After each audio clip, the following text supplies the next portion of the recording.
Sesuatu yang menarik ini yang perlu diulas ini Bung Pri ya. Maksudnya diulas dan perlu diteliti ini. Bahwa keris tebal ini sampai sompel. Iya. Ya kan?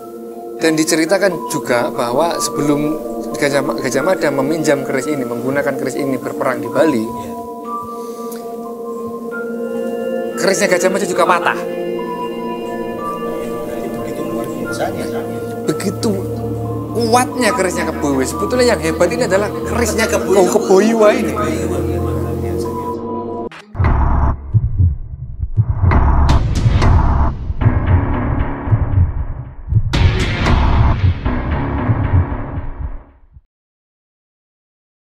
Oke Sobat Viewer, bertemu lagi dengan kami Banyuwangi Jujur Epic Channel, meneruskan tentang pembahasan kita di episode sebelumnya, yaitu tentang keris yang pernah dipinjam oleh Patih Gajah Mada.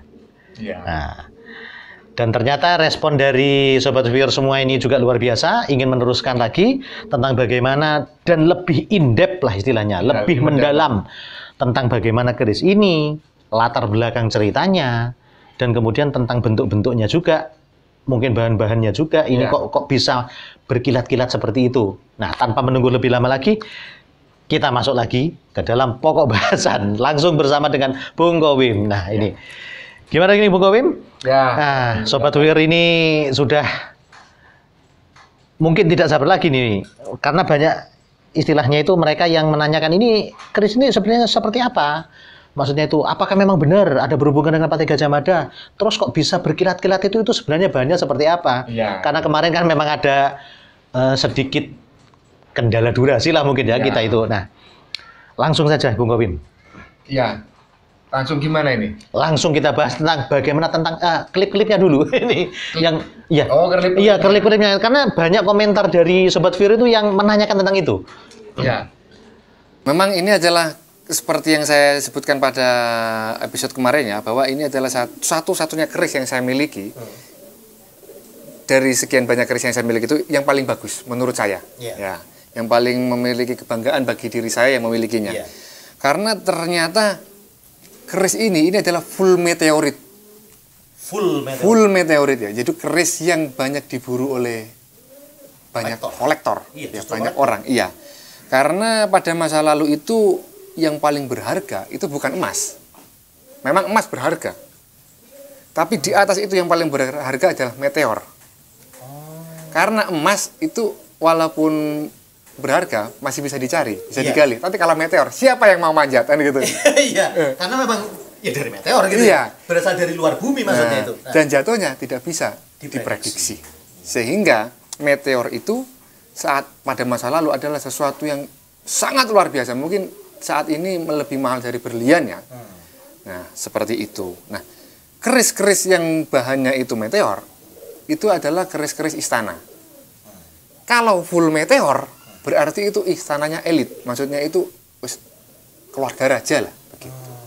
Begitu. Iya, itu dugaannya seperti itu. Tapi kalau Sobat Viewer berbeda pendapat ya boleh-boleh saja. Tidak perlu marah. Ya, yang penting ini adalah pandangan kami. Pandangan awam kami. Iya, yang kami himpun dari beberapa informasi dari narasumber yang kami anggap ya bisa masuk akal lah. Walaupun mereka bukan ahli keris, tapi orangnya cukup tua dan berada dari daerah relik, itu pendapatnya kami tampung sebagai data. Gitu. Jadi sebenarnya yang sering dikatakan seperti serbuk yang berkelip-kelip, kemudian ada yang mengatakan itu dari permata, itu sebenarnya adalah meteorit. Ya, jadi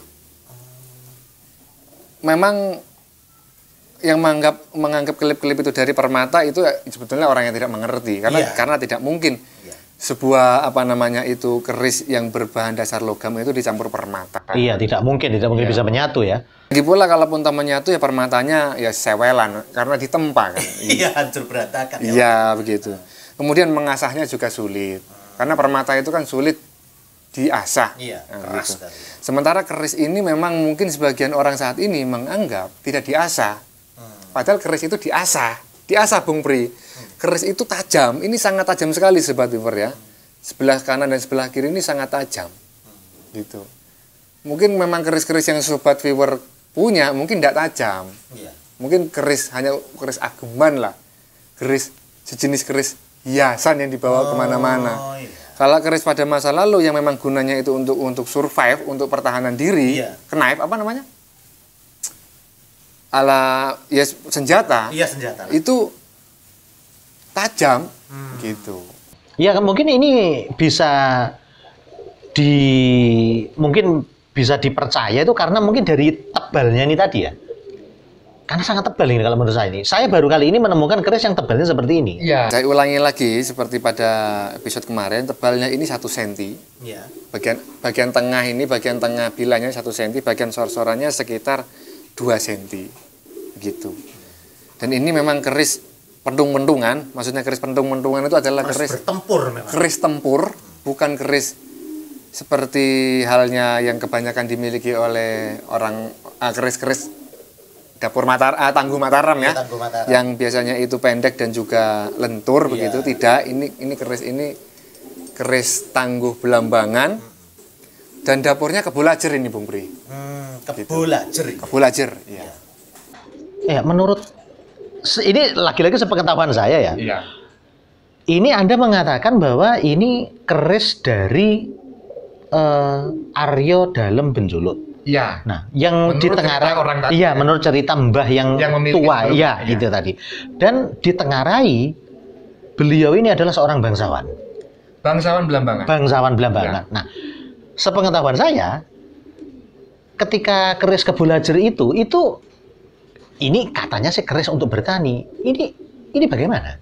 Kok sepertinya kontradiksi begitu loh? Ya, memang pandangan umum menganggap kebo istilah kan mungkin dia diambil dari namanya ya, kebo. Iya. Kebo itu ada di sawah gitu.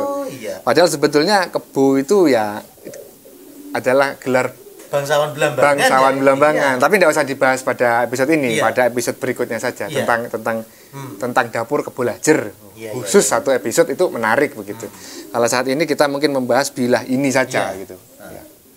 Ini kalau menurut saya kan bentuknya kan sederhana ya. Sederhana, Bentuknya sederhana sekali. Jadi Dapurnya ya. iya, dapurnya sederhana sekali. Kemudian dari bentuk ketebalannya atau ketebalannya sendiri ini juga tebal sekali Iya. sehingga lebih cocok dan istilahnya itu masuk akal sekali ketika keris ini digunakan sebagai pertahanan diri dalam pertempuran. Iya. Nah, di samping itu juga faktanya ini banyak terdapat luka bekas bertumbukan dengan benda keras yang lainnya kelihatannya ini. Iya. Bisa jadi ditengarai ya juga sama-sama keris juga mungkin atau Iya. mungkin sama-sama pusaka lain sehingga bisa terjadi luka-luka seperti ini. Iya. Nah, terus kalau menurut Anda ini ya, ketika keris ini Anda katakan itu full meteorit Iya. tadi itu membawa dampak pembedanya itu apa dari keris yang tidak full meteorit lah bisa dikatakan seperti itu? Ya, pertama-tama saya jelaskan dulu bahwa memang ingin menunjukkan kepada Sobat Viewer ya. Oh iya. Bahwa Sobat Viewer pada bilah keris ini, pada bagian ujung ini ada luka. Bekas pertempuran. Luka menjorok ke dalam ya. Iya. Ada dua ya. Di sebelah sini dan di sebelah sini ada satu. Nah, ini awalnya saya kira adalah karena berkarat. Ya. Korosi ya? Karena korosi, karena oksidasi antara oksigen dengan air ya, Iya. sehingga menghasilkan karat yang umum terjadi pada besi kan begitu. Iya. Nah, tetapi ketika saya memperhatikan bagian tengah di sini yang masih rata dan sangat tajam, Iya. ya, ini menggugurkan dugaan awal saya bahwa ini bahwa itu adalah dimakan karat lah. dimakan karat. Ya, itu enggak mungkin Iya. berarti ya. Kalau di bagian sini dimakan karat sedalam ini, di sini juga pasti sudah compel-compel semua. Iya, sudah grepes. Iya. Sudah. Ketika ini ibaratnya dimakan karat karena berada di warangka, itu biasanya bagian ujungnya, bukan bagian sampingnya. Dari bagian ujung. Ini enggak. Ini hanya bagian samping dan begitu dalam sampai hampir ke tengah, ke bagian tengah. Iya. Pada asnya. Nah, ini akhirnya saya melahirkan sebuah dugaan bahwa ini luka akibat benturan dengan benda tajam yang lain. Benda tajam yang lain. Ya. Jadi mungkin pada masa lalu ini digunakan untuk menangkis gitu loh. Nah, digunakan untuk menangkis senjata lain, sedangkan senjata lain tersebut mungkin lebih kuat daripada keris ini. Gitu. Sehingga di sini terjadi sompelan, dan tidak menutup kemungkinan keris yang digunakan atau pedang yang digunakan untuk menghantam keris ini juga sompel juga. Gitu. Iya. Nah, itu pertama. Nah, yang kedua yang sampean bilang tadi itu bahwa apa perbedaan tentang keris meteorit dengan keris tidak meteorit. Kalau secara secara mistik atau secara ilmiah? Ya secara kasat mata dulu lah maksudnya. Yang kelihatan dulu lah.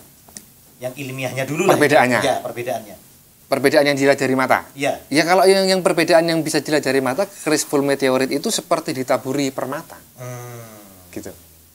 Jadi ini sobat viewer nanti bisa, mungkin kameramen bisa ngezoom ya, digunakan untuk insert secara khusus bahwa keris ini seperti ditaburi kaca lah, ditaburi kaca di permukaannya. Tetapi ada beberapa bagian yang sudah korosi masuk ke dalam, ternyata kacanya ini juga ada di dalam. Berarti sampai ke lapisan dalam, jadi tidak hanya di permukaannya saja. Iya, tidak. Jadi ini permatanya, sejenis permatanya ini diplating, diplating bersama bahan logamnya. Nah, karena diplating, maka tidak mungkin ini terbuat dari permata. Nah, ada seseorang teman saya yang merupakan pernah bekerja di penambangan, mengatakan bahwa ini nikel katanya. Oh. Iya. Jadi meteor itu nikel. Ya, dan saya membaca di internet ternyata meteor itu kandungannya sebagian besar itu adalah nikel. Nikel juga ada dalam perut bumi, tapi juga ada yang dari meteor bintang jatuh. Iya, memang ada yang mengatakan memang nikel itu memang bukan logam yang berasal dari bumi. Iya. Ya, itu banyak yang mengatakan seperti itu. Ketika itu dibawa dengan meteor, maka ya itu masuk akal juga istilahnya seperti itu. Dan kemudian ketika ternyata batu meteor itu adalah yang dulu itu ketika seorang raja atau bangsawan itu kerisnya itu bukan dari emasnya, gitu loh, tapi ternyata dari meteorit, meteornya ya dari nikelnya itu. Ya berarti memang masuk akal gitu loh. Masuk akal dalam artian seperti ini. Mungkin sobat viewer juga ya pernah mungkin mendengar ada cerita suatu pusaka yang bisa bercahaya. Bisa bercahaya. Murup lah kalau kata orang Jawa bilang itu.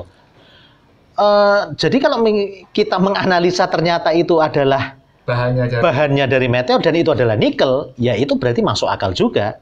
Karena nikel adalah bahan utama yang digunakan dalam baterai. Iya, pembuatan baterai kering. Iya, pembuatan baterai kering dan itu digunakan untuk menyimpan energi gitu loh. Iya.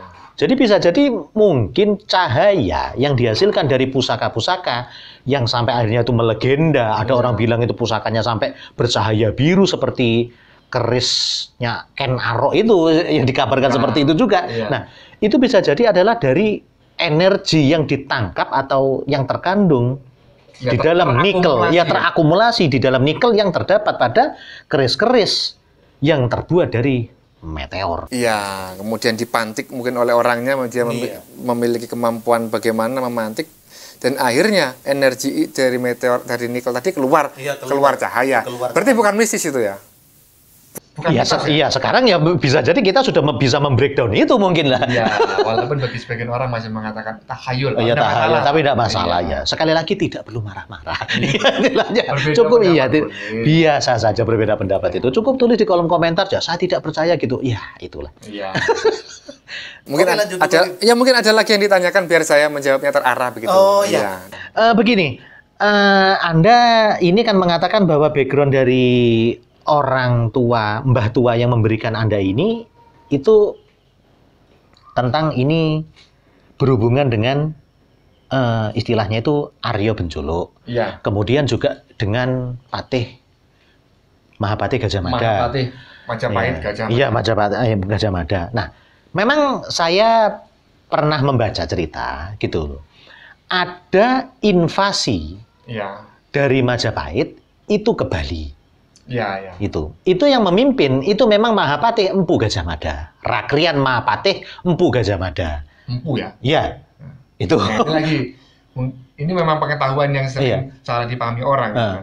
orang-orang Mataram dan lain sebagainya menganggap empu itu tukang membuat keris. Iya, padahal empu itu adalah orang yang dituakan. Iya, bisa jadi ya dituakan dalam hal apa ya banyak gitu loh.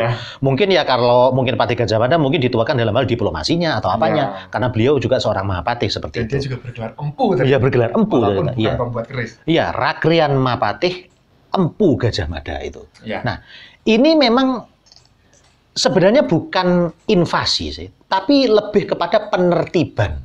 Istilahnya begitu. Iya, lebih kepada penertiban karena Raja Bedahulu itu yang mulia Sri Baginda istilahnya, Sri Asta Asura Ratna Bumi Banten ini konon, ini tidak membalas surat dari Majapahit. Surat dari Majapahit itu bertujuan untuk istilahnya itu mengatakan bahwa semua negara-negara bawahan Majapahit itu diwajibkan untuk setiap tahunnya itu sebo. Nah, itu untuk diwajibkan untuk datang ke Majapahit sebagai salah satu bentuk mereka itu ya masih tunduk seperti itu. Kalau rajanya berhalangan ya pasti bisa diwakilkan kepada patihnya gitu loh. Tetapi waktu itu Raja Bedahulu Sri Asta Asura Ratna Bumi Banten ini tidak ada kabarnya sama sekali, tidak ada balasan sama sekali, bahkan tidak mengirimkan utusan kepada Majapahit. Sehingga istilahnya tindakan ini dianggap salah satu bentuk pembangkangan oleh Majapahit begitu loh. Jadi istilahnya Majapahit itu menyerang ke Bali itu ya ini tadi penertiban. Iya. Bung Pri sangat menguasai itu ya. Mungkin pernah membaca ya. Iya, pernah membaca. Iya. Seperti itu. Iya, saya ketika diberi cerita oleh orang-orang yang memiliki keris ini pada masa lalu, waktu itu sekitar ya 3 atau 4 tahun yang lalu lah. Itu saya tidak tahu cerita itu, sehingga saya menganggap itu adalah sebuah karangan. Iya, gitu. Sebuah karangan ya. Tapi kalau menurut saya kalau karangan saja itu ya menurut saya itu ya juga tidak masuk akal juga. Kemungkinan besarnya orang tua mbah yang memberikan Anda ini juga tidak ada tendensi apapun. Iya, biasanya orang yang membesar-besarkan cerita itu menaikkan harga. Iya, supaya ya jualan keris, supaya kerisnya tuh laku, ceritanya tuh dikait-kaitkanlah dengan ini, dengan itu, seperti itu. Tetapi ternyata ketika mbahnya itu ternyata memberikan awalnya itu secara cuma-cuma, tidak seperti itu. Meskipun pada akhirnya Bung Gomi sendiri itu memberikan ya mahar lah sepantasnya lah mungkin ya. Ya, sari lah seperti itu. Ini menandakan bahwa beliau itu memang tidak ada tendensi yang mengarah ke sana. Ya, memang dia tidak memberikan harga, dia memberikannya cuma-cuma agar saya mau merawatnya karena ini katanya sudah diberikan turun-temurun begitu. Tapi kok nggak diberikan sama anaknya? Saya lupa bertanya ketika itu. Loh, kalau memang diberikan turun-temurun, Anda dari bapak Anda dari kakek Anda, kenapa Anda diberikan kepada anak Anda? Ya, tapi kan Anda sendiri kan mengatakan bahwa beliau itu ketika Anda temui beliau seorang dia. Iya, saya tidak bertanya gitu loh. Apakah Anda itu ibaratnya punya sebatang kara atau pernah menikah kemudian punya anak? Saya tidak sempat bertanya begitu. Karena ketika itu saya tidak memiliki respect begitu. Saya karena ceritanya agak-agak Anda anggap waktu itu terlalu apa mungkin ya yang dia ceritakan saya nggak paham gitu loh. Iya, saya ya karena yang dia sebutkan nama-nama itu tidak pernah muncul dalam sejarah Belambangan. Begitu. Makanya kan ketika saya mengetahui cerita ini tadi dari yang sudah sampean omongkan dari Pak Tua itu tadi ya, Mbah itu tadi, ini kok ternyata itu masih sejalan gitu loh. Maksudnya tidak bertentangan dengan cerita yang penyerangannya atau bentuk pendisiplinan Bali yang dilakukan oleh Majapahit itu. Iya. Nah, ini juga ada lagi yang menariknya itu begini di ceritanya itu. Rakrian Mahapatih Empu Gajah Mada ini dulu ketika masih menimba ilmu pengetahuan, kalau sekarang mungkin masih di kampus lah istilahnya. Iya. Beliau itu satu alma mater itu dengan Patih Kebo Iwo. Satu alma mater ya? Iya. Gitu. Satu universitas lah istilahnya seperti itu. Nah, juga kuat begitu ya? Iya, dikatakan seperti itu. Tetapi justru ini yang memberikan alasan yang logis kenapa Majapahit itu ke Belambangan dulu sebelum menyerang ke Bali. Oh, meminta bantuan. Nah, Arya Bencolo. Ya kemungkinan besar ketika istilahnya itu Mahapatih Gajah Mada ke Belambangan ini, orang yang memberikan bantuan itu adalah ya Patih siapa itu? Arya Bencolo itu. Yang bernama Arya Kenceng. Arya Kenceng itu begitu loh. kenceng itu lurus ya. Iya, kenceng itu lurus. Ya, kalau dalam bahasa Banyuwangi, kenceng itu lurus. Lurus, ya. Jadi area yang mungkin tidak bisa dibelok-belokkan, pendapatnya atau bagaimana? Iya, mungkin orangnya keras kepala lah, mungkin seperti itu. Ya. Mungkin. Tapi mohon maaf untuk yang kepada anak turunnya mungkin sakit hati ya. Ini hanya dugaan saja begitu loh. Tapi yang pasti beliau adalah orang yang luar biasa. Kita sepakat di situ. Nah, jadi di situ saya sendiri istilahnya itu berani menyimpulkan, tapi ini saya loh ya, berani menyimpulkan bahwa cerita yang dikatakan oleh istilahnya Mbah yang memberikan keris ini kepada Anda itu tidak bertentangan gitu loh dengan cerita tentang penyerangan Majapahit yang ke Bali itu. Iya, saya baru menganggap cerita Mbah itu mulai tertarik begitu ya, bahwa kelihatannya menarik cerita Mbah ini dan ada benarnya itu ketika yang saya sebutkan pada episode kemarin, bahwa ketika teman saya mengupload di Facebook dan kemudian dia mengirimkan sebuah babat dan ketika saya baca ternyata 60% yang dibicarakan oleh Mbah itu muncul di dalam babat itu begitu. Nah, tetapi Mbah itu tidak pernah menyebutkan nama keris ini. Cuman dapurnya Kebo Lajer begitu. Dia cuma mengatakan keris Kebo Lajer. Ya, Kebo Lajer dia menyebutkan. Saya melihat, oh iya memang ini Kebo Lajer. Berarti yang dia dimaksud oleh Mbah itu bukan namanya, tapi dapurnya. Nah, kalau mungkin bisa dianalogikan sekarang itu bentuknya itu sedan. Ya. Tapi namanya itu apa kan gitu karena bisa dikatakan seperti itu ya. Iya, bisa. Namanya sedan, bisa saja merek ini ya. Iya, merek ini iya. Namanya apa sedannya seperti itu.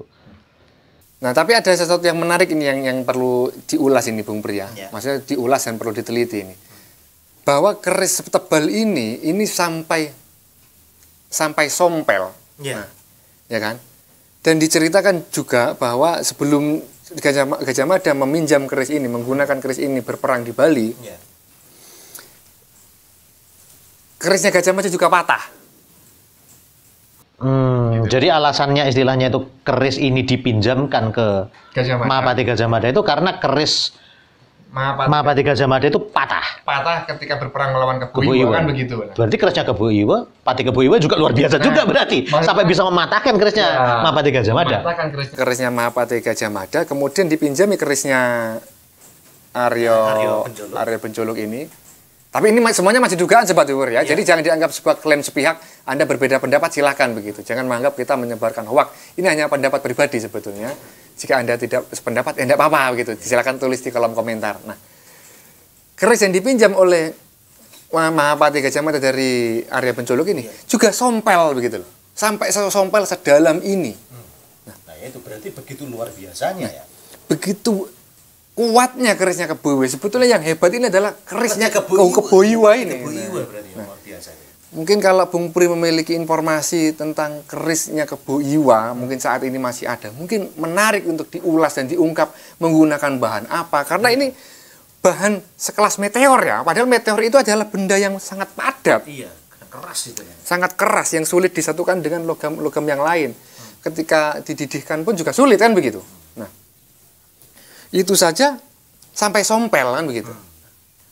Nah, berarti ketika kita ngomong istilahnya itu bagaimana keris Kebo Iwa, yang paling valid menjelaskan itu adalah para semeton yang dari Bali mungkin para Sobat Viewer dari Bali mungkin seperti itu. Viewer yang berasal dari Bali mungkin yang tahu ya bisa memberikan informasi kepada kami melalui kolom komentar jika ada keris yang diduga atau disinyalir atau diklaim sebagai kerisnya Mahapati Kebo Iwa begitu.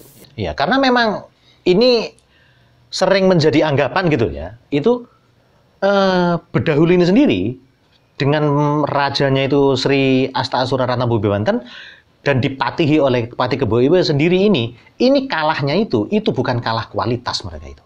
Mereka kalah kuantitas. Kalah banyak. Arti ketika penyerangan Majapahit bersama bantuan Blambangan itu membawa banyak pasukan. Jadi kalahnya mereka itu bukan kalah kualitas. Dan ketika saat ini kita itu memegang ya keris yang ditengarai pernah bertempur dengan kerisnya Kebo Iwa sendiri, berarti ya memang betul Maksudnya kualitas pusaka yang dimiliki oleh istilah Pati Kebo Iwa itu memang betul-betul luar biasa. Begitu. Iya. Dan mungkin Sobat Viewer ada yang ragu ya, biasa ya. Sobat Viewer itu ragu dan mencibir. Itu kerisnya sudah tua, Gajah Mada itu berapa ratus tahun, Mas.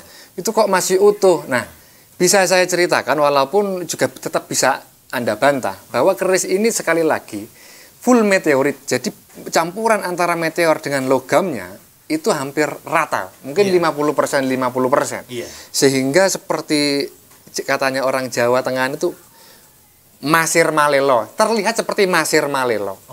Karena dicampur aduk. Nah, iya. Dan nikel itu tidak berkarat. Jadi ini bisa saya jadikan sebagai apa namanya? Jawaban bahwa keris ini masih utuh karena materi penyusunnya itu sebagian besar atau 50% ya, itu tersusun dari nikel yang diduga kuat berasal dari meteor. Sementara nikel tidak berkarat. Nah, itu juga menguatkan dugaan sebelumnya bahwa ini sompel bukan karena karat. Karena luka perang. Iya. Dan di sini juga sayatan seperti sayatan benda tajam begitu. Iya. Ya, wah, ini luar biasa sekali. Saat ini tentang materi bahasan kita kali ini, untuk ya sekali lagi ya kita juga dibatasi dengan durasi ternyata ini ya. Jangan khawatir Sobat Viewer ya. Untuk episode berikutnya kita akan membahas tentang Kebo Lajer ini sendiri. Oh ya, tentang dapur Kebo Lajer. Tentang dapur Kebo Lajer sendiri. Kenapa kok sampai ada perbedaan? Istilahnya itu anggapan bahwa Kebo Lajer itu ada yang menganggap adalah keris seorang petani. Gitu. Dan kalau untuk di Belambangan itu ternyata keris bangsawan yang luar biasa begitu loh. Sebetulnya bukan hanya Belambangan, Bali juga karena. Oh ya, Bali juga. Karena di sana juga ada Kebo Iwa. Oh iya, juga ada Kebo Iwa juga ya. Bali itu ya memang satu saya sebenarnya. Satu akar. Iya, satu akar kebudayaan memang. Sebutannya, kemudian gelarnya, ilmu pengetahuan tentang pengetahuannya ya itu juga sama. Nah, makanya itu ada dugaan kenapa siapa namanya Arya Kencang tadi Arya Penculuk meminjamkan kerisnya. Karena mungkin Arya Penculuk mengatakan kerisnya Kebo Iwa itu hanya bisa ditandingi dengan kerisnya saya karena dari ilmu yang sama kan gitu. Dari ilmu pembuatan keris yang sama mungkin ya. Nah, wah ini luar biasa sekali. Ya Sobat Viewer, saksikan kami kembali untuk kedepannya dalam membahas lebih dalam tentang keris Kebo Lajer ini. Ya. Tetap ikuti kami dan salam Belambangan.